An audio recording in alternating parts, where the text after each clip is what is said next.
तो भव्यात्माओं, संयम मार्गणा में हम चर्चा कर रहे हैं 12 संयम के अंतर्गत 12 व्रतों की, जिसमें 5 अनुव्रतों की चर्चा कर ली थी और कुछ चर्चा हमने गुणव्रत की भी की थी। गुणव्रतों के जो अतिचार है, उन अतिचारों की तरफ हम लोग चल रहे थे। तो गुणव्रत के अतिचार की चर्चा करते करते दिग्व्रत के अतिचार कौन से हैं पहले वो देख लेते हैं। अब दिग्व्रत पे हम करते क्या है, मुख्यतः से 10 दिशाओं में दिशा का जो प्रमाण है वो प्रमाण बना रहे हैं। तो उस प्रमाण का उल्लंघन करना या भूल जाना, यही अतिचार होगा। तो आचार्य कह रहे कि ऊर्ध्व दिशा में, अधो दिशा में और तिर्यक दिशा में सीमाओं का उल्लंघन करना, सीमाओं का उल्लंघन करना।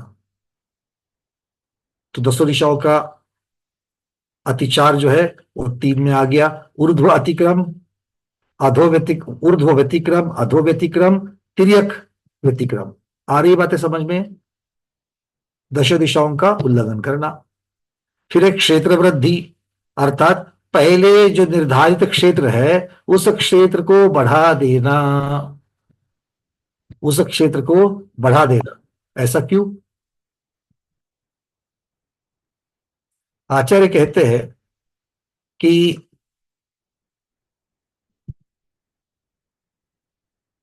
एक मिनट, ये थोड़ा सा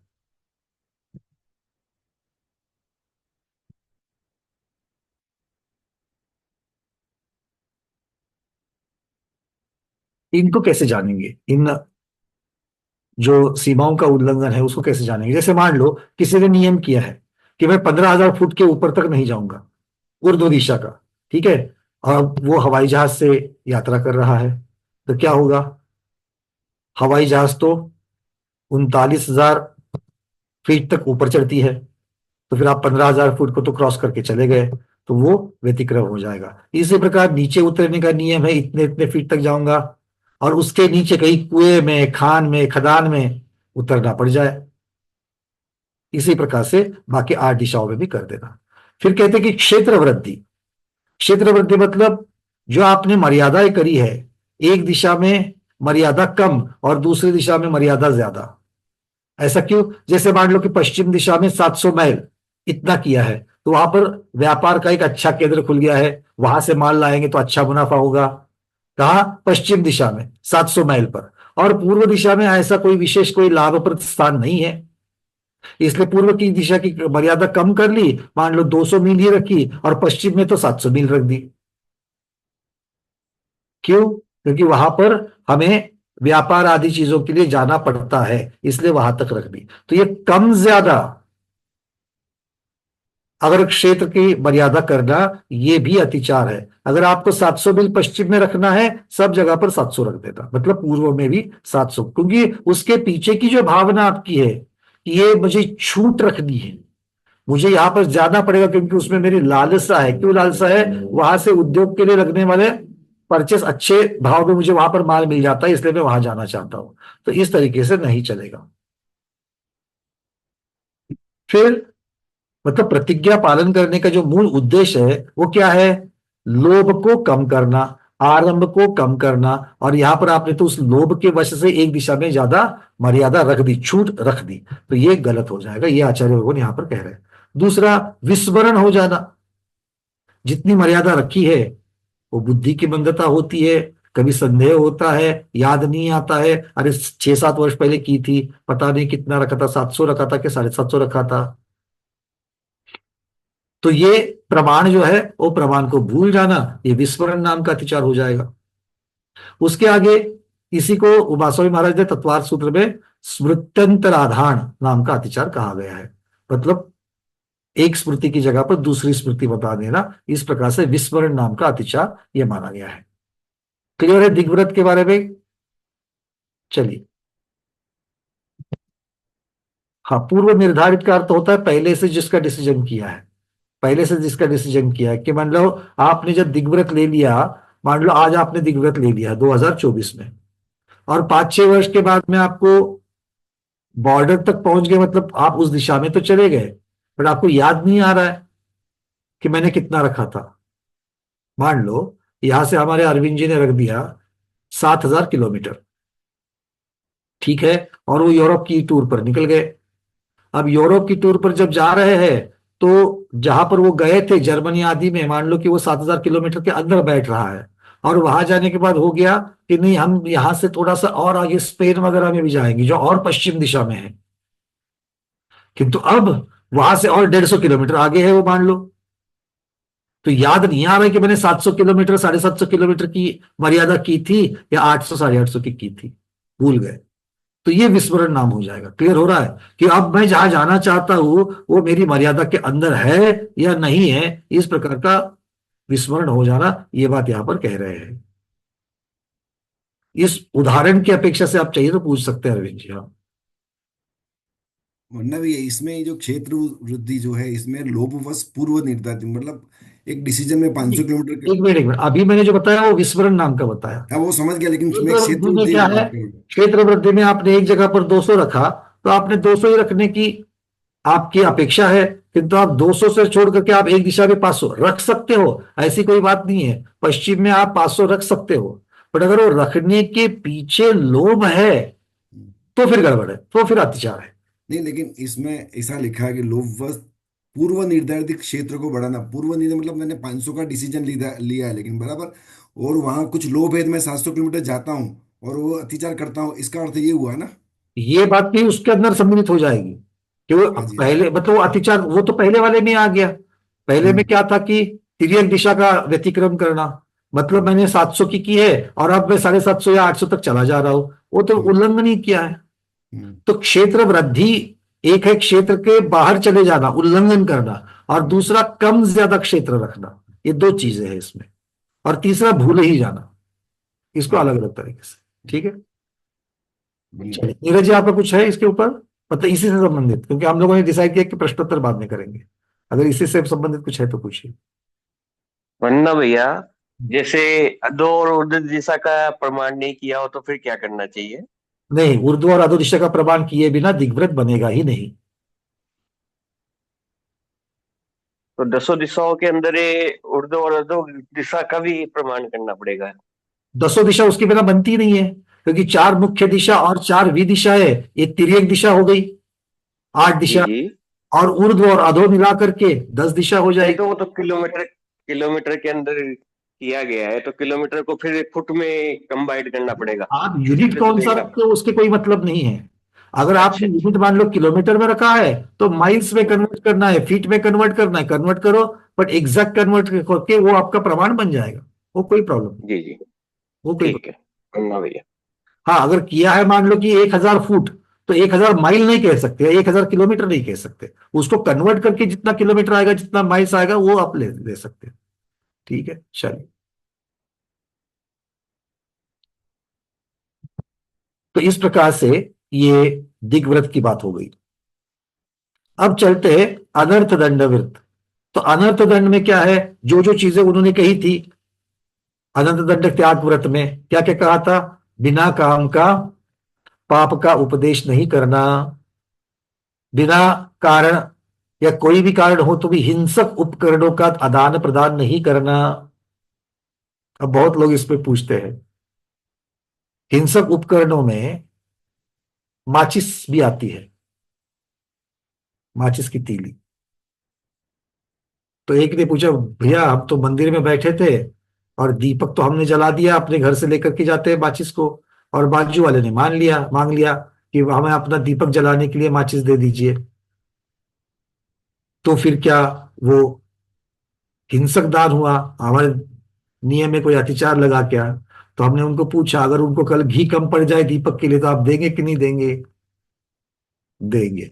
तो यहां पर थोड़ा सा अपना दिमाग भी वहां लगाना है, विवेक अविवेक ना हो जाए, इतना विवेक तो जरूर लगा सकते हैं। ठीक है। हाँ, अगर आप रास्ते पर चल रहे हो, आप मंदिर से बाहर निकले, आपके पहचान का अगर मान लो वहां का माली है जो बीड़ी पीता है, और उसने बोला कि आपके पास माचिस है क्या, मुझे बीड़ी पीनी है, तो आप देंगे? तो फिर गलत हो जाएगा। ठीक है। तो जब पता है कि वो उसके लिए मांग रहा है, पता नहीं है तो अज्ञात भाव वाली बात हो जाएगी। मतलब आप पूछ सकते हो, व्रती है तो पूछ सकते हो, बीड़ी जलाने के लिए तो नहीं चाहिए ना, क्योंकि दूसरा कोई प्रयोजन नहीं दिख रहा है वहां पर वो माचिस का। तो आप पूछ सकते हो कि बीड़ी जलाने के लिए चाहिए, अगर बीड़ी के लिए चाहिए तो मैं नहीं दे सकता, सीधी बात। इसमें कोई भी, फिर वो माली हो या पहचान के कोई सेठ जी हो जो धूम्रपान करते हो सकता है। तो ये सीधा होना चाहिए। आप, मतलब आपकी भावना वेरी क्लियर होनी चाहिए, भले आपके शब्द आपके हित तो है ही है, मित्र और प्रिय होने चाहिए, पर आप नहीं देंगे, बिल्कुल नहीं देंगे। चलिए, अपध्यान। अपध्यान मतलब व्यर्थ में किसी की जीत हार का विचार करना। व्यर्थ में किसी की जीत और हार का विचार करना, इसके ऊपर भी प्रश्न आते हैं। भैया मैच देख रहे हैं इंडिया पाकिस्तान का, तो भारत जीते और पाकिस्तान हारे, ये हमारी भावना रहती है, तो क्या हमारे व्रत में अतिचार लग गया?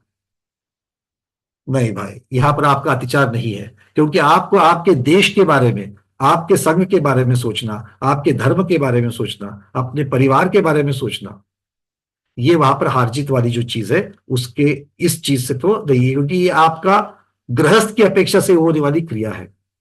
जैसे जैसे आप, मैं पहली और दूसरी, क्योंकि ये व्रत जो है ये आगे जब चल करके जाओगे कि अनुमति त्याग, आरंभ त्याग, इन लेवल में जब आप पहुंच जाओगे तो इन चीज का भी त्याग करते जाना पड़ेगा। बट आप कौन सी भूमिका में हो, उस भूमिका की अपेक्षा से कर लो। अगर आप नहीं इसका निर्णय करना चाहते हो, इससे दूर रहना चाहते हो, अच्छी बात है। इंडिया पाकिस्तान की मैच चल रही है, अगर आपकी चर्चा चल रही कौन जीतेगा आज, क्या लग रहा है आपको खेलते खेलते? अब विचार, आप कहो कि मुझे नहीं, मैं नहीं इसका निर्णय कर सकता, ऐसा बोल करके चुप हो सकते हैं। जरूरी नहीं कि आप अपना उत्तर दे दें, पर अगर उत्तर दे भी दे अपने देश के समर्थन में तो इसमें कोई बड़ी बात नहीं है। हार जीत के बारे में ये अतिचार किसकी अपेक्षा से कहा है? जब आपको पता है कि ये दो लोगों में अनबन चल रही है, जब आपको पता चल रहा है कि ये दो लोगों में अनबन चल रही है और कल किसी सभा की अपेक्षा से ये दोनों आमने सामने आने वाले हैं, और आमने सामने आएंगे तो जरूर कुछ ना कुछ तो होगा, और अगर कुछ होगा तो ये हमारा आदमी है, ये जीतना चाहिए, ये नहीं जीतना चाहिए। ये जो राग द्वेष है इसकी अपेक्षा से यहां पर वर्णन चल रहा है। अगला है दुष्श्रुति। चित्त को कलुषित करने वाले साहित्य को पढ़ना, टीवी देखना, गीत आदि सुनना। यहां पर टीवी देखने का या गीत सुनने का निषेध नहीं है, चित्त को कलुषित करने वाले। फिर वो आर्त ध्यान भी हो सकता है, रौद्र ध्यान भी हो सकता है। ये दोनों प्रकार के ध्यान से बचने के लिए। और अंतिम है प्रमादचर्या। इसका भी त्याग करने के लिए कहा था, मतलब बिना मतलब पानी बहा देना। शाम को हम ताजा पानी भरते हैं करके सुबह जो भरा हुआ है पूरा का पूरा कंटेनर खाली कर देना। हाँ, बिना कारण ये सारी चीजें जो होती है, बिना कारण अग्नि को जलाना, बिना कारण धरती को खोदना, बिना कारण पंखा चलाना, रूम से बाहर निकल गए फिर भी पंखे चल रहे हैं, लाइट जल रही है। अनर्थ दंड त्यागी को इसके बारे में बहुत याद करके जागरूक रहना पड़ेगा। ये बात समझ लो। जो लोग वंदना बोल करके ले रहे हैं या वंदना कह रहे हैं, इसका मतलब है पहली प्रतिमा में हो, पहली प्रतिमा में हो, सोच लेना। तो पहली प्रतिमा में अब इनके प्रति सावधानता आनी चाहिए। अगर दिन में एक आध दूसरी बार छूट जावे, अतिचार लगेंगे, सामायिक के पश्चात प्रतिक्रमण में इसको निपटा दो।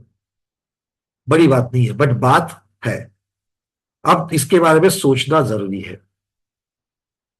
ठीक है, गैस चल ही रहा है, दूध उबल गया, गैस चल रहा है, 2 मिनट फोन खत्म कर लूं फिर बंद करूं, वो पहले खत्म करो।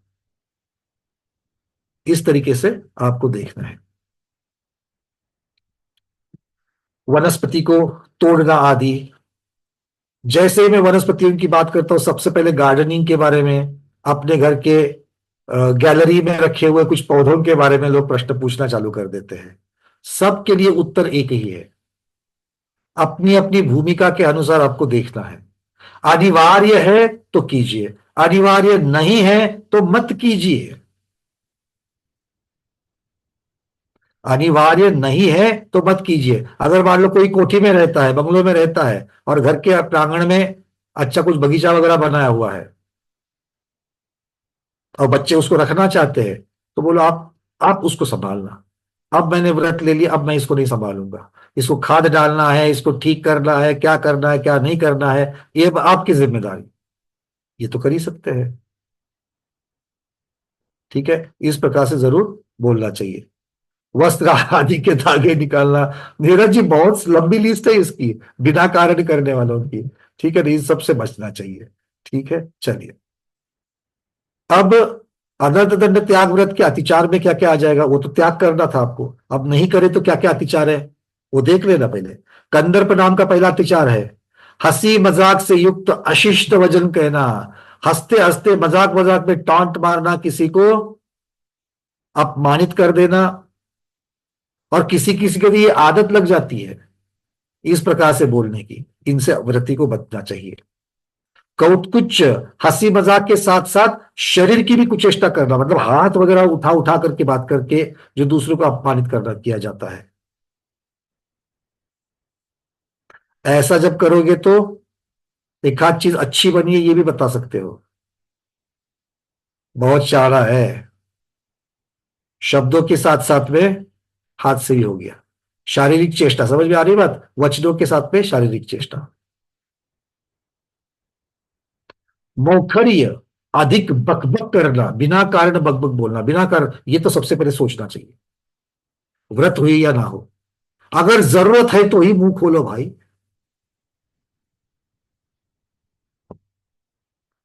ज्यादा से ज्यादा प्रॉब्लम बिना वजह की जो सलाह दी जाती है,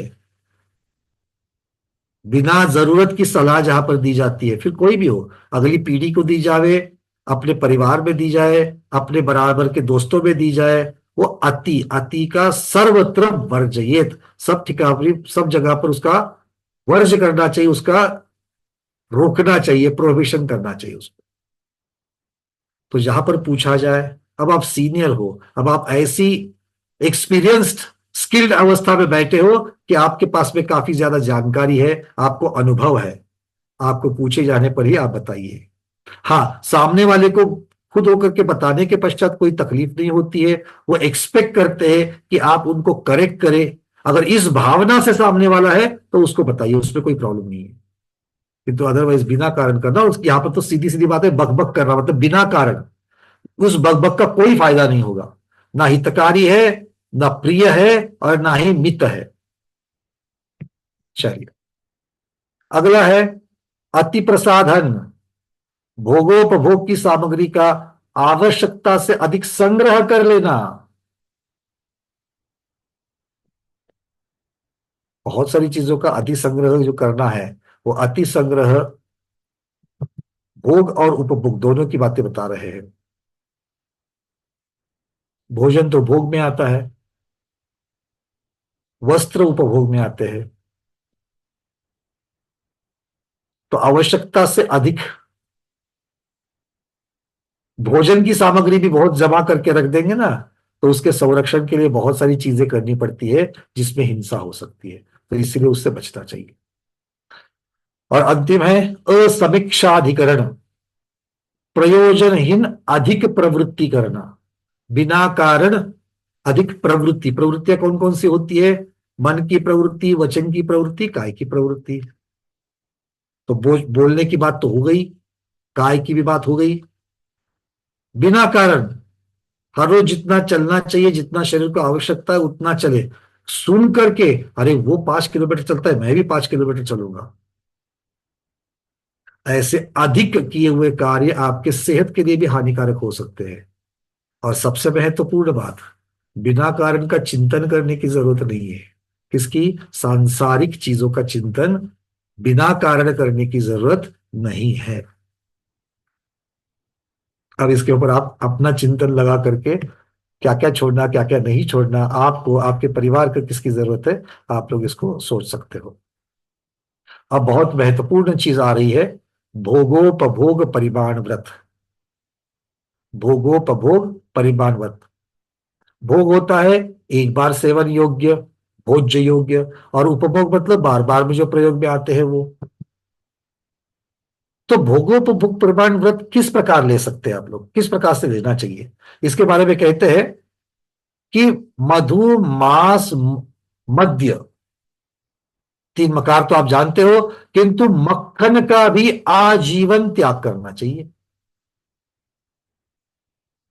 मक्खन का भी आजीवन, महाविकृति के अंदर आता है मक्खन। मक्खन जो है वो महाविकृति के अंदर आता है। एक बार किसी ने ऐसी चर्चा कर ली कि भैया आप तो उसको महाविकृति कह रहे हैं, और आशाधर जी पंडित प्रवर ने 2 मुहूर्त तक तो उसकी मर्यादा बताई है। मतलब 2 मुहूर्त, अभी अभी छाछ भिगो करके मक्खन निकाला है, मैं खा सकता हूं। 2 मुहूर्त की मर्यादा बताई है। भाई मेरे, वो 2 मुहूर्त की मर्यादा जो है वो खाने के लिए नहीं बताई है, वो घी बनाने के लिए बताई है। वो किसके लिए बनाई है? जो उस मक्खन से घी बनाना है, तो मक्खन अब बना करके निकाल करके आपने रख दिया, अब उसको 2 मुहूर्त के अंदर उसका घी बनना चाहिए, तब उसके लिए वो मर्यादा बताई है। खाने के लिए तो हमेशा, उस पर्याय में खाने के लिए तो हमेशा वर्ज ही कहा गया है। चलिए, अब बहुविघात से बचना चाहिए, त्रसघात और प्रमाद कारक से बचने के लिए तो आपने इन चीजों का तो त्याग कर ही दिया। बहुविघात मतलब बहुत ज्यादा जीवों का जिसमें घात हो जाए, ऐसे जमीकंद आदि का त्याग करें। और बरसात में मुख्यतः से पत्तेदार सब्जियों को कम से कम खाए, उसका भी प्रमाण कर ले। यहां पर शब्द समझ लेना, भोगोपभोग परिमाण। जैसे श्रावक के लिए परिग्रह परिमाण शब्द है, वैसे यहां पर भोगोपभोग परिमाण है। मतलब भोगोपभोग की जो वस्तु है उसका संपूर्ण निषेध नहीं कर रहे हैं, उसको आवश्यकता का उतना ही रखिए, ये यहां पर कह रहे हैं। तो सब्जियों के बारे में, पत्तेदार सब्जियां बरसात के सीजन में कम से कम उपयोग में लाइए, ये कह रहे हैं। अगर मान लो संपूर्ण छोड़ दोगे, और अगर आपकी सेहत की हानि नहीं हो रही है, बातें अलग है, उसकी चर्चा यहां पर नहीं है। पर अगर कोई थोड़ा सा खा रहा है, तो वहां पर जाकर के अरे वर्षा योग चल रहा है, बारिश है, उसमें आप खा रहे हो, उसका नहीं, नहीं, क्या है, कम से कम प्रयोग करो, ये बताया गया है। मुझे आज भी याद है, हमारे यहाँ पर संतुलन योग करके बहुत फेमस है, पुणे से नजदीक लोनावाला, नाम सबने सुना होगा, लोनावाला खंडाला, पुणे और मुंबई के बीच में है। तो वहां पर बहुत बड़े आयुर्वेदाचार्य बालाजी तांबे करके हुए हैं, अब तो वो नहीं रहे, किंतु बड़ा का गाढ़ा उनका अभ्यास है, और उनकी आयुर्वेद के उपचार पद्धति वगैरह भी बहुत फेमस हुई है, काफी लोग उससे स्वास्थ्य लाभ कर चुके हैं। तो कभी मुझे भी उनसे जाकर के ट्रीटमेंट लेने का अवसर मिला था। तो जब मैंने उनके उस आयुर्वेद शाला में जब गया था मैं, तो कंसल्टेंसी करने से पहले उनको अपनी हालत, व्याधियां वगैरह की चर्चा करने से पहले, अगर आप वहां पर जैसे ही प्रवेश करके आप वेटिंग में बैठते हो, आपके हाथ में वहां के परिचारक आकर के एक कागज दे देते हैं, एडवर्टाइजमेंट जैसा, पैम्पलेट जैसा एक आपके हाथ दे देते हैं कि निरोगी व्यक्ति को, रोगी को तो छोड़ दो, निरोगी व्यक्ति को भी क्या नहीं खाना चाहिए।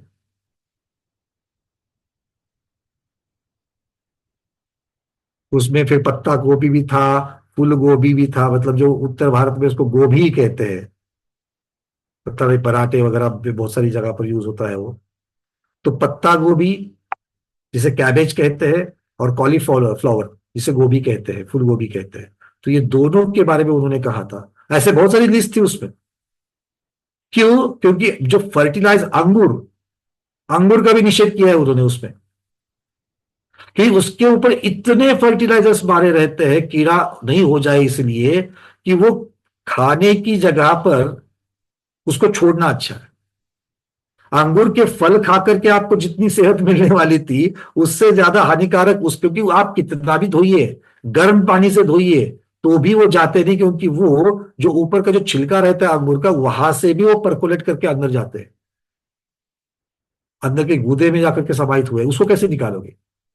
बहुत से लोग कहते हैं हम सोडे का मिश्रण गुनगुने पानी में पहले ला करके या नमक के पानी में हम लोग अंगूर रखते हैं और फिर निकालते हैं।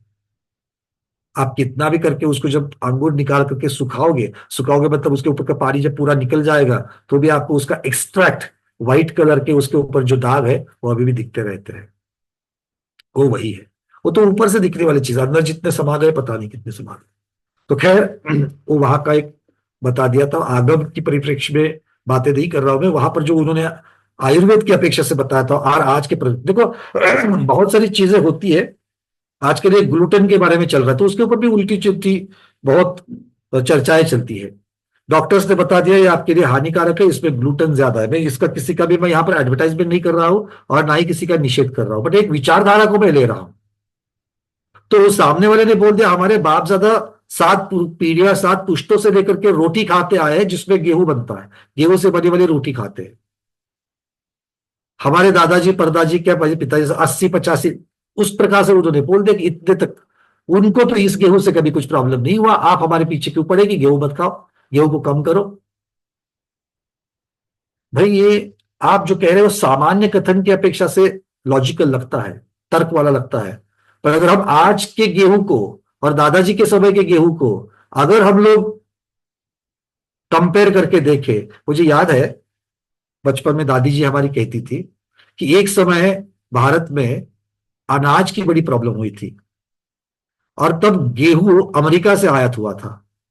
लाल कलर का, बहुत सारे स्वाध्यायी यहां पर रहेंगे जिन्होंने इसको देखा भी है, लाल कलर का गेहूं आता था। फिर वो लाल कलर का गेहूं वो भी तो गेहूं था, ये भी गेहूं है, फिर लोगों ने उसको जरूरत के समय में खा लिया, उसके बाद में उसको छोड़ दिया। ऐसा क्यों? गेहूं तो गेहूं है। मतलब प्रजाति टू प्रजाति फर्क होता है, ये पहली बात। और दूसरी बात, ये प्रजाति पहले कैसे फल देती थी और आज वो कैसे दे रही है, क्योंकि जमीन अलग हो चुकी है। जमीन में डाले जाने वाले खाद, उसके ऊपर डालने जाने वाले जंतुनाशक कीटनाशक आदि इतने अलग अलग प्रकार के हो चुके हैं कि उसको डालने के पश्चात वो जो गेहूं अनाज है वो आज क्या उसकी उपज हो रही है। और ग्लूटेन ग्लूटेन वो चीज होती है कि जो एक तार बनाता है, चिपचिपी तार बनाता है। अगर आप ज्वार का आटा गूंदो और आप गेहूं का आटा गूंदो, महिलाएं बिल्कुल इमीडिएट समझ जाएगी इस चीज को। अगर चिपचिपापन किसमें ज्यादा है? गेहूं में है, वही ग्लूटेन है। अगर आप और आगे उसी का प्रोडक्ट बाय प्रोडक्ट जो मैदा है, आप मैदे की लोई बना करके देखिए, उसमें चिपचिपापन और ज्यादा है। क्यों? वो भी तो गेहूं से बना है। तो आप जिस तरीके से अलग अलग पर्यायों में जाओगे वो पर्याय में उसके गुणधर्म बदलते जाते हैं, उसके प्लस माइनस बदलते जाते हैं। तो इस चीज को मैं ना गेहूं का निषेध कर रहा हूं ना ग्लूटेन को बताने वाली थियरी का निषेध कर रहा हूं। बट बात एक है कि हर रोज 25 वर्ष पहले जो चीज थी आज वो वही स्वरूप में हमको मिले, ये जरूरी नहीं है। मार्केट में नया फल आ गया, मार्केट में नया फल आ गया, हमने बिंदास खा लिया। आचार्य ने बड़े सुंदर शब्द लिखे हैं, जो फल जिस ऋतु में नहीं मिलता है उसे नहीं खाना चाहिए, पहली बात। और अनजान फल को नहीं खाना चाहिए, क्योंकि उसके गुणधर्म के बारे में एक दिन दो दिन नहीं, एक पीढ़ी ने खाने के पश्चात एक पीढ़ी के ऊपर उसका क्या असर हुआ, इतना डेटा जब तक तैयार नहीं होता है। ड्रैगन फ्रूट फ्रूट भले चाइना में किस तरीके से अपना फल दिखाता है और भारत के अलग अलग प्रांतों में किस प्रकार से दिखाता है। उत्तर में जिस प्रकार से ठंड पड़ती है, साउथ में जिस प्रकार की वर्षा होती है, मध्य भारत के अलग अलग प्रकार के प्रांतों में किस प्रकार से ऋतु रहते हैं, इन सबको देखने के पश्चात ये सारी चीजें समझ में आती है। और आगम में व्रत के आड़ से आपको ये सारा का सारा आहार विज्ञान ही बताया गया है। भोगोपभोग परिमाण में आपके लोभ को कम करने के साथ साथ में आहार विज्ञान की अपेक्षा से जो चीज आपको जरूरत नहीं उसी का त्याग या उसको कम करने के लिए बोला गया है। अगर आप नमक कम कर रहे हो, मतलब नमक की मात्रा उतनी ही रखोगे, किंतु नमकीन एक हफ्ते में जितना खाते थे अब कम खा रहे हैं, मिठाई जितनी खा रहे थे कम खा रहे हैं, तो ये क्या हो रहा है, भोगोपभोग परिमाण हो रहा है। और आप करो या ना करो, डॉक्टर आपको करने के लिए जरूर बोलने वाले हैं। अच्छा, इसी की श्रृंखला में एकदम से अभी मुझे याद आकर के हंसी आ गई। अभी एक 4 दिन पहले मुझे किसी ने एक अटपटा मनोरंजक ऐसा एक वीडियो भेजा है, जिसका नाम ही है जैन पोटैटो, जैन आलू। प्रमोद जी, जैन लोग आलू क्यों नहीं खाते? जमी कंधा इसीलिए ना। तो उन्होंने इसको भी इलाज ढूंढ दे दिया क्या, बोले अब आलू जो है ना, उन्होंने इस प्रकार का पौधा बना लिया जहां पर आलू ऊपर लगेंगे, पेड़ के ऊपर, नीचे नहीं। तो आपको नीचे वाले से प्रॉब्लम थी ना, ये ऊपर वाला है, ये ले लो। और उसी में आकर उन्होंने उससे चिप्स फ्रेंच फ्राइज बना करके, अरे एकदम से वही लगते हैं, ऐसा करके भी उसको दिखा दिया। हो गया। इसको देख करके वीडियो पता नहीं कितने जैन हिल गए होंगे। अरे सेहत विज्ञान, आहार विज्ञान के साथ साथ में ये जबान जो अपना जो रसना इंद्रिय है, उसको जय करना है कि नहीं करना है? नेमिचंद्र महाराज ने क्या बताया था? जमी के आलू मत खाओ, आलू ऊपर उगा करके खाओ, कहा क्या? उन्होंने कहा था इंद्रिय विषय के ऊपर जय पालो, तब जाकर के संयम पलेगा। तो इसके पीछे का विज्ञान, आहार विज्ञान और अध्यात्म, इन दोनों को हम देखेंगे। और इसीलिए मैं हमेशा कहता हूं, कोई कुछ भी कहे, तीर्थंकर के भगवान की वाणी त्रिकाला बाधित है। तीनों काल में किसी भी प्रकार के तर्क से वो बाधित नहीं हो सकती है। वो कल भी 3000 वर्ष पहले भी उतनी ही सत्य थी, आज भी उतनी ही सत्य है और परिणाम कारक है, और आगे 3000 वर्ष के पश्चात भी उतनी ही परिणाम कारक होगी। वाटरमेलन खाना चाहिए नहीं खाना चाहिए, वो महाराज जी के चौके पे चलता है, इस चर्चा में नहीं जाना चाहता मैं। पहले सिर्फ और सिर्फ गर्मी के दिनों में हम देखते थे वाटरमेलन आ रहे हैं, तरबूज, कलिंगड़ मराठी में बोलते तरबूज, अब 12 महीने मिलते हैं रास्ते के साइड में। कभी भी कम से कम 200 300 250 तो पड़े रहते रहते दिन में, वर्ष के 365 दिन कभी भी जाइए। अब वो ठंड में भी खा रहे हैं, वो बरसात में भी खा रहे हैं, उसका जूस करके पी रहे हैं, और ऊपर से बोल रहे हैं उसमें फाइब्रस ज्यादा है, उसको ले लो। 30 की उम्र में लोगों के बाल सफेद होना, बाल झड़ जाना, आर्थराइटिस जैसी बीमारियां यौवन में ही लग जाना, कहीं तो विचार करने की योग्य है। और इन सब के ऊपर अगर हम लोग देखेंगे, तो इसके ऊपर उतारा क्या है, इसके ऊपर सॉल्यूशन क्या है? भगवान की वाणी। भोग और उपभोग का जब तक परिमाण नहीं करें, और ऐसा मत सोचना ये सिर्फ व्रतियों के लिए है और सिर्फ 65-50 के ऊपर के लोगों के लिए है, नहीं। भगवान की वाणी 20 वर्ष के युवक के लिए भी उतनी ही कारगर है, भगवान की वाणी 10 वर्ष के बालक के लिए भी उतनी ही कारगर है, और भगवान की वाणी 70-80 साल के बुजुर्ग के लिए भी उतनी ही कारगर है। जिसके लिए जो योग्य आहार नहीं है, अगला जो अभक्ष में एक आया था, कौन सा आया था? अनिष्ट कारक। एक है अनिष्ट कारक। हलवा पूड़ी तो मैं खाता हूं, सेहत के अनुसार खा ही रहा हूं, पर जिस दिन बुखार हो जाए उस दिन हलवा पूड़ी मेरे लिए अभक्ष हो गई।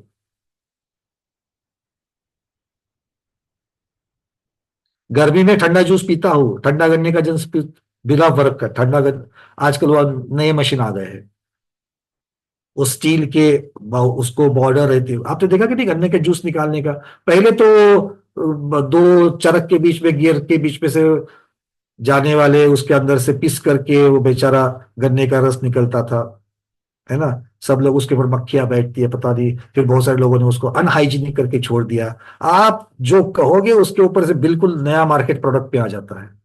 आपने अनहाइजीनिक बोला, फिर लोगों ने क्या किया, मॉल आदि सुपरमार्केट्स में, बड़े बड़े मॉल में हाथ में प्लास्टिक के दस्ताने चढ़ा चढ़ा करके उन्होंने गन्ने का जूस बेचना चालू कर दिया। उसके बाद में अब तो नया मशीन ही आ गया जो बाहर से पूरा क्लोज रहता है, इधर से गन्ना जाता है, उधर से जूस निकलता है। और वो पहले पूछता है आपको ठंडा चाहिए कि नहीं चाहिए। तो एक ने बताया नहीं मुझे बर्फ वाला नहीं चाहिए, मैं बर्फ नहीं खाता। बोले हमारे यहाँ पर गन्ने का जूस बर्फ से ठंडा होता ही नहीं है। मशीन के अंदर ही फिट किया है। क्या फिट किया है? जैसे आपके घर में अगर मान लो कि किसी कंपनी का फिल्टर लगा हुआ है, पानी का फिल्टर, उसमें आजकल पानी आपको जो चाहिए वो बटन दबाने के बाद गर्म पानी चाहिए ठंडा पानी चाहिए, उसमें आ गया है। तो बटन अगर ठंडे का बता करोगे तो नीचे गिलास में पानी आता है ठंडा, गर्म बोलोगे तो बिल्कुल गर्म चाय बने इतनी बढ़िया डिप डिप वाली। ये अंदर सारी टेक्निक्स लगी हुई है, कोई बर्फ नहीं पड़ता है वहां पर। तो ये उन्होंने यहां भी लगा दिया, क्योंकि ऐसी बहुत सारी गैसेस होती है जैसे एयर कंडीशनिंग के अंदर गैस यूज में आती है, और वो जो गैस है वो गैस उनको ठंड करती है। वो जो गैस है गर्मी को खींच लेती है ताकि वो पदार्थ जो है वो ठंडा हो जाए। ऐसी बहुत सारी तकनीकें आ गई है कि इनसे बनी हुई चीजें प्राकृतिक तरीके से जो ठंडा होता है, ठंडा होने के लिए समय लगता है, तो उस प्रकार से उस पुद्गल में जो परिणमन होता है और वो हुआ परिणमन जो है वो तुम्हारे सेहत के लिए योग्य है कि नहीं। अब मैं सीधे तत्वाद सूत्र पंच और पूजपा स्वामी के सर्वा सिद्धि के 5वें अध्याय में घुस रहा हूं, भोगोपभोग परिमाण से, क्योंकि इस सब के पीछे साइंस है। इन सब के पीछे साइंस है, हमें सिर्फ पहचानना चाहिए। और इसीलिए भोगोपभोग परिमाण व्रत जो है ना, इसको अच्छी तरीके से टेक्निकल तरीके से समझना चाहिए और उसको बूढ़े बच्चे युवक प्रौढ़ सब लोगों ने अपनाना चाहिए अगर अच्छी तरीके से और लंबी जिंदगी जीनी है तो।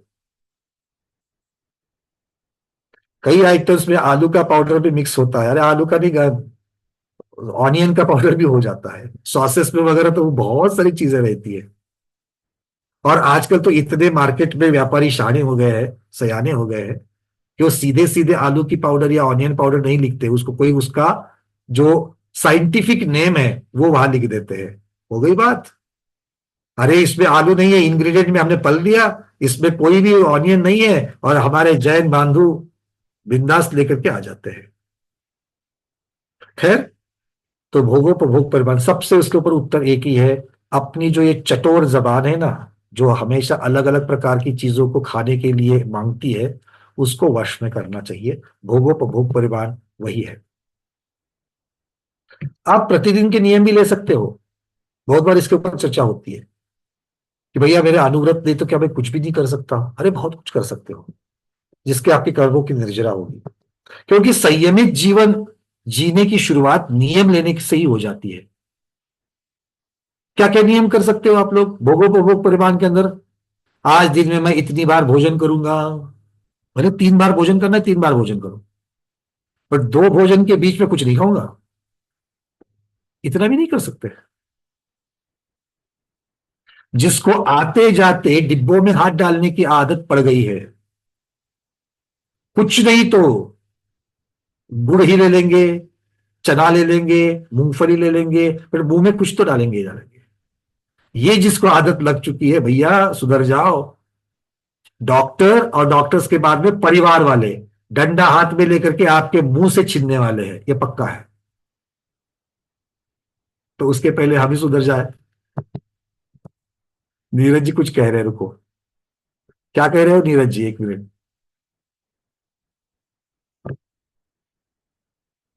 रसना इंद्रिय बस में कर लेना संभव नहीं हो पाता है, काल दोष है। नीरज जी अपना ही वाक्य पढ़ लीजिए एक बार। आप पर तो कोई काल दोष हमें दिखता नहीं, हमें पता है आप किस किस प्रकार के नियम लेते हो। तो आपको अगर कोई काल दोष से आप बच गए हो तो एलियन थोड़ी हो। अगर आप कर सकते तो बाकी भी कर सकते हैं, क्यों नहीं कर सकते? हमारे विके जैन साहब यहाँ पर बैठे हैं, वो चार्टेड अकाउंटेंट है। कहाँ गए? आज है, बिल्कुल है। क्यों साहब, आज थोड़ा अनम्यूट कर रहा हूं मैं आपको। जी सर, वंदना साहब। वंदना, प्रतिवंदना सर आपको। आप चार्टेड अकाउंटेंट हैं सर? जी जी सर। और आपकी उम्र कितनी है अगर मैं पूछ सकता हूं आपको तो? 69 पूरा कर गया। 69, 70 को टच कर रहे हैं, और आपकी छठी प्रतिमा है। तो चार्टेड अकाउंटेंट होकर के अभी भी इन सब चीजों को देखते हुए, परिवार के साथ रहते हुए, और भरा पूरा परिवार है, उसके साथ रहते हुए छठी प्रतिभा का पालन कर रहे पंचम काल में 2024 में। ये कोई दूसरे ग्रह से आए हैं क्या? बताओ। इतने वर्षों से हमारे, बहुत बार देखा जाता है कि अकेला पति ही कर रहा है, नहीं तो पत्नी ही कर रही है। हमारे पास ऐसे तो कितने सारे जोड़े बैठते हैं। हमारे महेंद्र कुमार जी को और सुभद्रा दीदी को देखो, ऐसे कितने हैं, कितने बताओ मैं आप लोगों को। हमारे प्रमोद जी है, गवर्नमेंट ऑफिस में उच्च पद पर रह करके आज वो रिटायर हो चुके हैं, किंतु जब तभी से, जब रिटायर नहीं हुए थे तब से इन चीजों की तरफ बढ़ते बढ़ते बढ़ते बढ़ते आज दो व्रती, अब तीन, तीसरी आ गई क्या प्रमोद जी? दूसरी है, तीसरी में ज्यादा कुछ नहीं, एक सामायिक बढ़ जाएगी और कुछ नहीं है। इतना सुंदर उदाहरण। घर के लोगों को दुबई जाना है, उनकी भी इच्छा पूरी करी, आप जाओ, ये मलेशिया में है, वहां पर अच्छा भोजन, शुद्ध भोजन, इनको प्रतिभाधारी का भोजन वहां पर मलेशिया में प्राप्त कर रहे हैं। व्यवस्था बन रही है वहां पर। ढूंढने वाले चाहिए और करने वाले चाहिए, पूरी दुनिया में मिल जाएगा। हम नियम लेने से पहले सोचते हैं, अरे कल अगर बेटा बोलेगा कि मम्मी पापा आपको हम यूरोप लेके जाना चाहते हैं, तो फिर कैसे होगा, मेरा नियम कैसे पड़ेगा, उससे अच्छा मैं नियम लेता ही नहीं। अरे पहले बच्चों को बोलने तो दीजिए। आज हमारी यात्रा पर शुरुआत से हम लोग बताया था, 4 दिन की यात्रा पर जा रहे हैं, कल्याण भूमि की यात्रा पर। हो सकता है कि रास्ते में शोध की व्यवस्था ना हो जाए, भैया आप लोग कैसे आओगे? दूसरे समय में उत्तर आ गया, कोई बात नहीं, नारियल पानी पी करके और फल खाकर। अरे ये उत्तर देने वाले स्वाध्याय है मेरे पास, गौरव महसूस करता हूं मैं, ऐसे स्वाध्यायों के साथ स्वाध्याय करने का मौका मिल रहा है मुझे। ये बहुत दुर्लभ चीज है ये। ऐसा नहीं, ये बस प्रोग्रामिंग वाली प्रॉब्लम है। नौकरी धंधा पेशा करते हुए भी आप हर रोज 6-6 घंटा भी स्वाध्याय कर सकते हैं। उदाहरण मैंने बताऊंगा, सब कर सकते हैं। बस आपकी चाहत की बात है। भोगोपभोग परिमाण की अपेक्षा से क्या, भोजन कितनी बार और कैसे नियम ले सकते हो, वाहन कितने प्रकार के वाहन उपयोग में लाऊंगा। अरे अच्छी तरीके से सोच करके ज्यादा का प्रमाण भी कर। आज मुझे कहीं बाहर नहीं जाना है, आज संडे है, साथ में लगा दो। अगर मेरी इमरजेंसी आती है, हेल्थ इमरजेंसी आती है, और अगर मुझे एम्बुलेंस में लेके जाना पड़ रहा है, उसको छूट करो ना। 100 में से 90 ही सही, बट 90 मिलेंगे तो। नियम नहीं, नहीं से तो 10 भी नहीं, एम्बुलेंस में भी नहीं गए और 10 मार्क भी नहीं मिले, क्या फायदा हुआ? आ रही है बातें समझ में?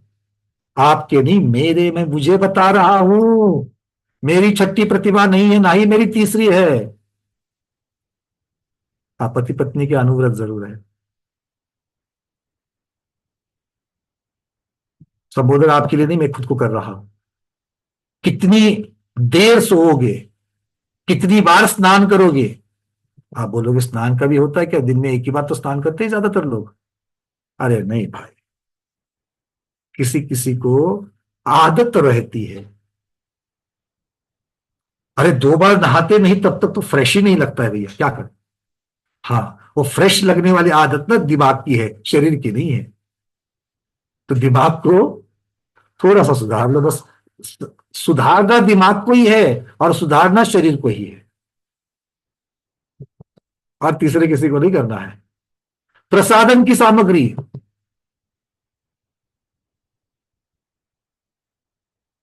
इन सब का भी तो कर सकते हो। कितने सारे हमारे स्वाध्याय ऐसे बैठे हैं यहां पर कि जिन्होंने कभी इत्र का प्रयोग ही नहीं किया है, परफ्यूम्स लगाते ही नहीं है, तो उसका त्याग कर सकते कि नहीं कर सकते हो? आजन्म का मत करो, आज का नियम आज तो नहीं सकते हो कि नहीं कर सकते हो? आभूषण की संख्या आज दिन में, अरे बहुत, मुझे पता है आपके लॉकर में पड़े हुए हैं इतने इतने प्रकार के, कि सासू माँ ने दिए थे, माँ ने दिए थे, फिर खुद ने बनवाए थे, हट करके एनिवर्सरीज पर बनवाए थे, फिर बच्चों ने कुछ गिफ्ट दिए थे। बहुत प्रकार के आभूषण आपके पास है। एक दिन में सारे पहनते हो क्या?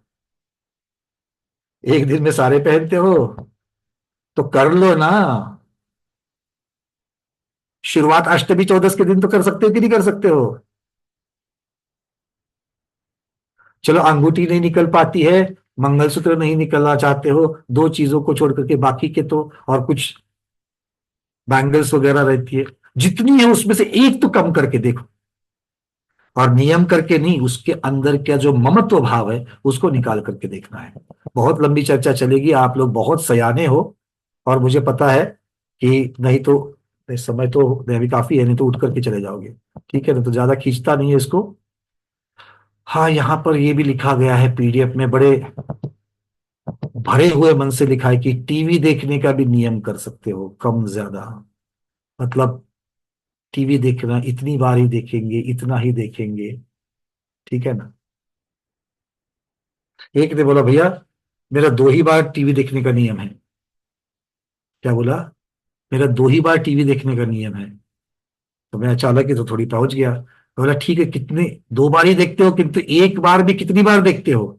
नहीं वो तो क्या है ना, सुबह रिपीट टेलीकास्ट चालू होता है ना 10 सवा 10 बजे, वो भोजन के 1:30 बजे तक आपका 2 बजे स्वाध्याय में बैठना है, 1:30 बजे भोजन में बैठ जाते हैं, तो सुबह 10:30 11 बजे से रिपीट देखते देखते देखते देर तो कब बच जाता है हमको पता ही नहीं चलता। तो वो सुबह एक बार देखती हूँ, और क्लास के पश्चात में फिर क्या है ना कि फिर वो तो मतलब भोजन चौव्यार वगैरह करके निपट करके 6:30 बजे देखती हूँ, तो नींद आने लगती है 9 बजे, तो 9 बजे तो मैं खत्म कर ही देती हूँ। तो दिन में 2 ही बार टीवी देखती हूँ, 10:30 से 1:30 बजे तक, और शाम को 6:30 से 9 बजे तक। तो मेरा भोगोपभोग परिमाण का नियम है, 2 ही बार टीवी देखूंगा। ऐसे वाले नियम नमो सिद्धांत। इस प्रकार से अब भोगोपभोग परिमाण के ये जो तरीका बताया है, उसके व्रत के अतिचार भी होते हैं। कैसे होते हैं उस व्रत के अतिचार? तो सबसे पहला उन्होंने अतिचार बताया कि विषय के प्रति अगर आपकी उदासीन भावना नहीं है तो उस त्याग का कोई मतलब नहीं हुआ। जिस चीज का आपने प्रमाण कर लिया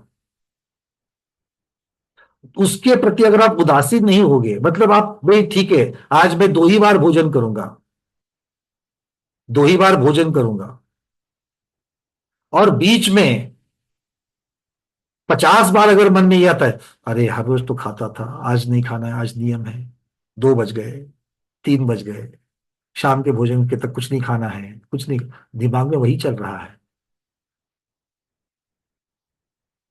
और मान लो सुबह नाश्ता करोगे और शाम को भोजन करने वाले हो, बीच में कुछ नहीं खाना है, 2 ही बार का है, तो रात को सोते वक्त भोजन तो शाम में कर लिया, अब रात को सो रहे 10:30 11 बजे, दिमाग में चल रहा है सुबह नाश्ते में क्या खाएंगे, 2 ही बार खाना है, सुबह नाश्ते में क्या खाएंगे। आप नहीं, मेरी कहानी कह रहा हूं मैं। और रात में सोने से पहले बाजू में जगा करके बोलते हैं सुबह नाश्ते में ये जरूर बनाना।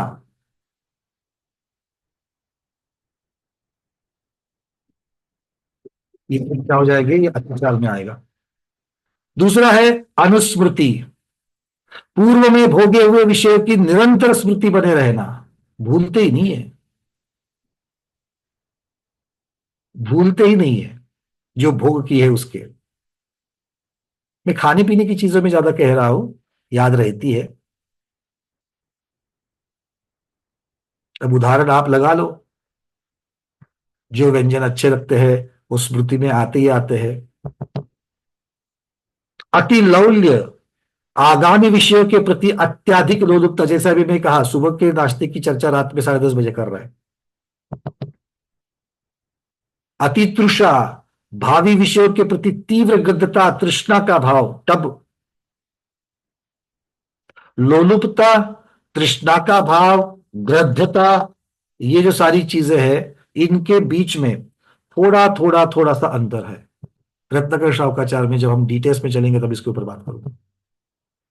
अति अनुभव, अति आसक्ति पूर्वक अनुभव करना, अभी तो थोड़ा सा कम हो गया है क्योंकि बुफे, विवाह में थोड़ा सा बुफे सिस्टम आ गई ना। तो बुफे सिस्टम में होता क्या कि एक थाली में जगह ही नहीं बचती है, इतनी सारी चीजें ले लेते हैं। एक तो उतने सारे काउंटर्स रहते हैं और सभी काउंटर पर जाना अनिवार्य है, ऐसी किसी ने सूचना दी है, ऐसे सोचकर हर एक काउंटर को विजिट करते हैं। और फिर लाइन बहुत बड़ी होती है, इसलिए पहली बार में सारा कुछ परोस कर लेके लेते हैं। अब तो रखने की जगह नहीं है। चावल ले लिए, चावल के ऊपर जलेबी रख दी, जलेबी के ऊपर पकौड़ा रख दिया,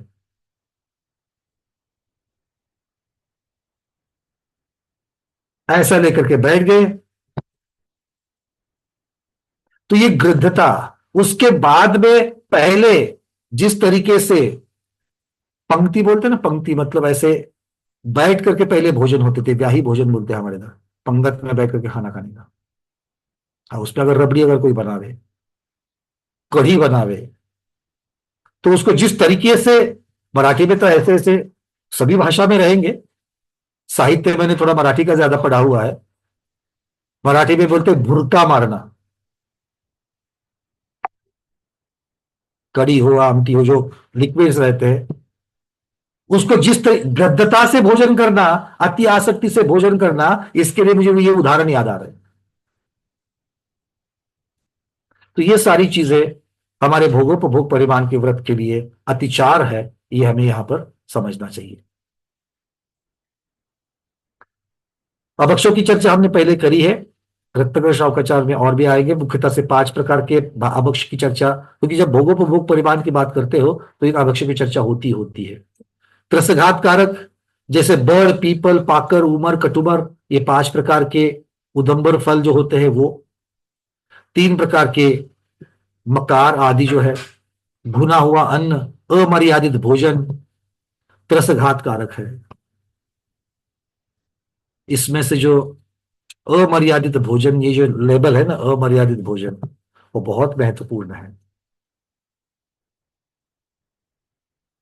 बहुत सारे वृद्धों को, बुजुर्गों को हमने देखा है, क्योंकि उम्र के साथ में दांतों की तकलीफें चालू हो जाती है।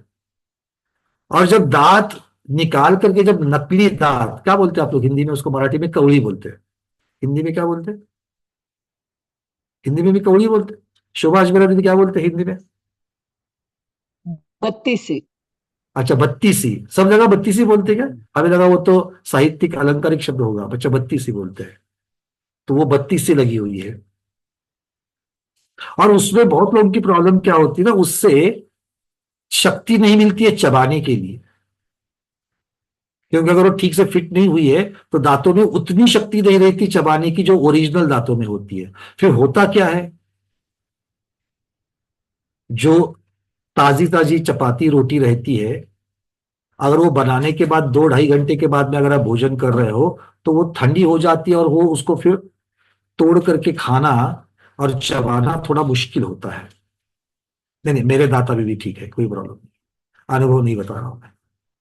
फिर इसके लिए होता क्या है, पूछा जाता है अरे कल की रोटी है क्या, क्योंकि कल की रोटी जो है ना वो थोड़ी सी तोड़ने के लिए इजी हो जाती है। कितने सारे तो हाँ बोल रहे हैं, बिल्कुल होती है, अनुभव किया है आपने। और फिर वो घर का उस प्रकार की व्यथा से, क्योंकि हर रोज कौन कम खाएगा, तो फिर उस प्रकार की रोटी को बासी रोटी है क्या, कल की है क्या, मांगा जाता है, और फिर उसके साथ में फिर भोजन करते हैं। इसीलिए ये सारे जो चीजें हैं इनकी अपेक्षा से, क्योंकि आप ऐसा करोगे तो सबसे पहली बात, बासी चीजों से वात बढ़ जाता है, उससे पित्त भी होता है। पित्त और वात की बीमारी बढ़ने के कारण बासी खाना है। अरे कल शाम में तो चावल बनाए थे, ज्यादा हो गए करके रख लिए, आज सुबह उसको, एक बार तो हमने देखा कि भाई खिचड़ी रहती है, खिचड़ी सब लोग चावल की खिचड़ी को तो जानते हैं। एक जगह गए थे तो उन्होंने बड़े अच्छे पकोड़े बनाए थे, तो पूछा रे किसके पकोड़े अच्छे, दिख तो रहे चावल जैसे, ये पकोड़े किसके बनाए? तो थोड़े से हिचकिचा रहे हैं, भैया कैसे बने कैसे बने, इतना ही पूछो। 2-3 बार पूछने के बाद कैसे, मतलब बने तो अच्छे हैं, टेस्ट लग रही है। और पूछने पर, ज्यादा पूछने पर हमें बाद में पता चला कि ये कल बची हुई खिचड़ी के बने हुए पकोड़े हैं, उसी में बेसन का आटा मिला करके और कुछ व्यंजन मिला करके उसको बनाया। टेस्ट तो दे दिया, पर भैया खाया क्या, बासी खिचड़ी। तो ऐसे बहुत सारी चीजें, ऐसे बहुत सारे व्यंजन बनाने वाले लोग हैं हमारे पास। कल की रोटी का हमारे यहाँ चिवड़ा बोलते हैं उसको। कल की रोटी को टुकड़े बना करके, उसको तड़का बना करके, उसका चिवड़ा बना करके खाएंगे। ऐसे बहुत सारी चीजें बनाते हैं लोग। फिर ऊपर से देखो, इन चीजों को अपना दिमाग लगाने से पहले जो आगम की मर्यादा बताई ना, उसकी तरफ ध्यान देना। अरे ये पानी के साथ नहीं बनाई, ये दूध की है। अच्छा, दूध की है? अरे नहीं नहीं, ये तो तेल में तली हुई है, इसकी मर्यादा ज्यादा। अरे ज्यादा होती है, मैं मानता हूं, पर कितनी ज्यादा? 5 दिन के बाद भी तो पूरी खा रहे हो।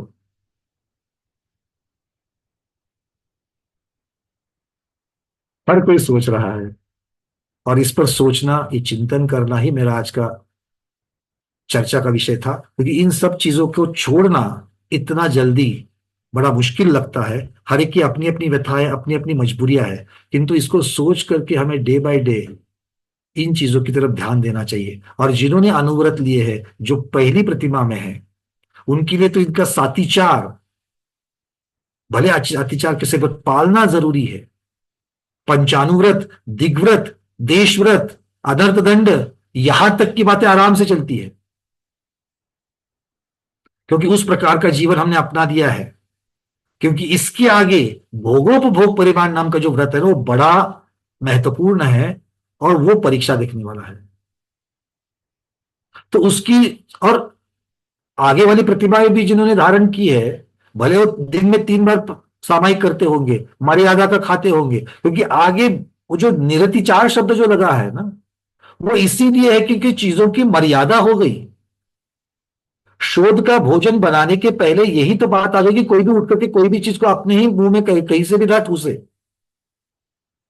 क्योंकि शोध के भोजन वाले को वस्त्र बदल करके वहां जाकर के शोध में बनी हुई चीजें, मर्यादा का पानी, मर्यादा का आटा, मर्यादा के मसाले, मर्यादा का नमक, तेल, घी, इन सब के साथ में जो चीजें बना करके खाते हैं ना, वो जो कसौटी है, उसमें जो भोजन बनेगा वही फिर वो जो भोजन हमारे सेहत के लिए योग्य भोजन है।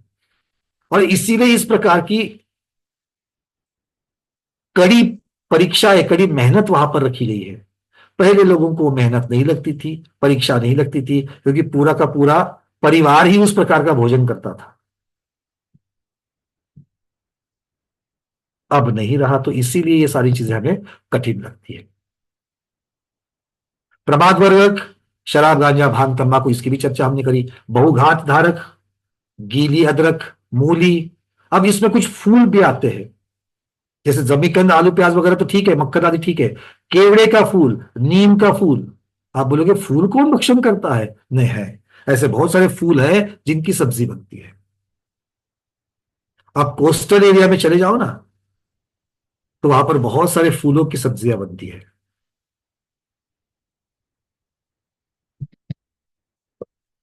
अनिष्ट कारक, पहले बताया था, खांसी में दही का सेवन, बुखार में घी का सेवन, हृदय रोग में घी और तेल का सेवन, डायबिटीज में शक्कर का सेवन, ब्लड प्रेशर वालों को नमक का सेवन, ये सब अनिष्ट कारक है। भले भक्ष्य पदार्थ है, किंतु आपकी सेहत के अनुसार ये अनिष्ट कारक हो गए। और अनुपसेव्य, जो सज्जन पुरुषों के सेवन के योग्य नहीं है। नॉर्मली इस प्रकार के साधारणता सामान्यता भोजन में कोई नहीं लेता है, किंतु औषधि द्रव्य में अगर इनका प्रयोग किया गया है तो हमें सावधान रहना पड़ेगा। जैसे गोमूत्र है, ऊंटनी का दूध है, शंख चूर्ण है, लार है, जूटन है, मूत्र आदि। तो ये जो सारे अनुपसेव्य है, सज्जन पुरुषों के द्वारा सेवन करने के लिए जो योग्य नहीं है, वो भी उसमें अभक्ष में आ जाएंगे। अब द्रव्य क्षेत्र काल भाव की अपेक्षा से अभक्ष कहते हैं। द्रव्य अभक्ष कौन है? जैसे किसी ने प्रासुक भोजन बनाया और उस भोजन को कुत्ता बिल्ली ने झूठा कर दिया, अभक्ष हो गया, द्रव्य अभक्ष हो गया।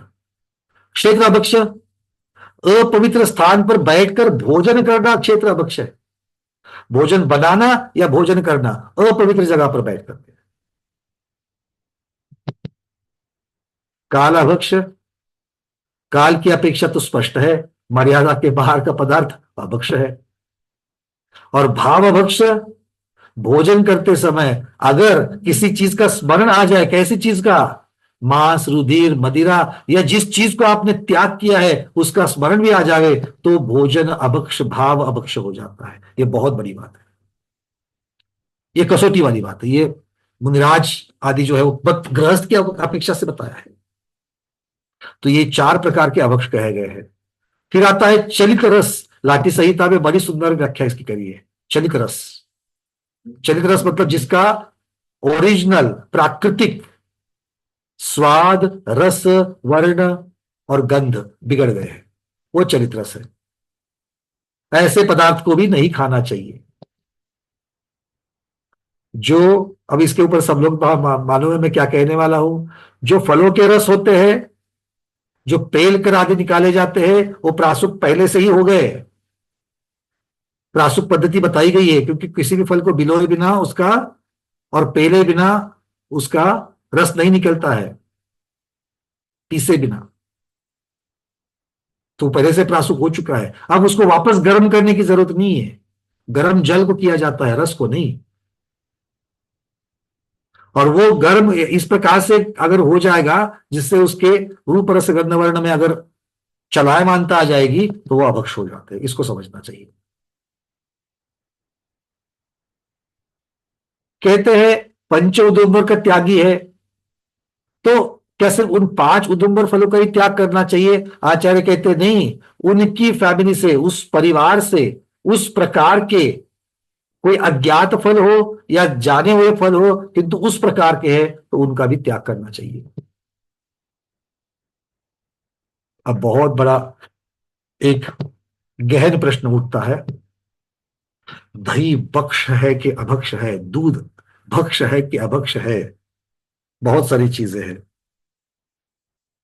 इंजेक्शन की बात आती है, ये है वो है वो है। सबसे पहली बात तो यह है कि जो लोग इस अपेक्षा से दूध को अभक्ष कहते हैं, जीव दया की अपेक्षा से, कि अरे वो तो बछड़े के लिए बनता है इसलिए आप बछड़े के हिस्से का दूध पी रहे हो, तो वो पहले से ही जीव दया की अपेक्षा से अभक्ष हो गया है। और ऐसा लेकर के पत्रक पैम्पलेट्स बना करके, फलक आदि लेकर के हमने मोर्चे भी देखे हुए हैं।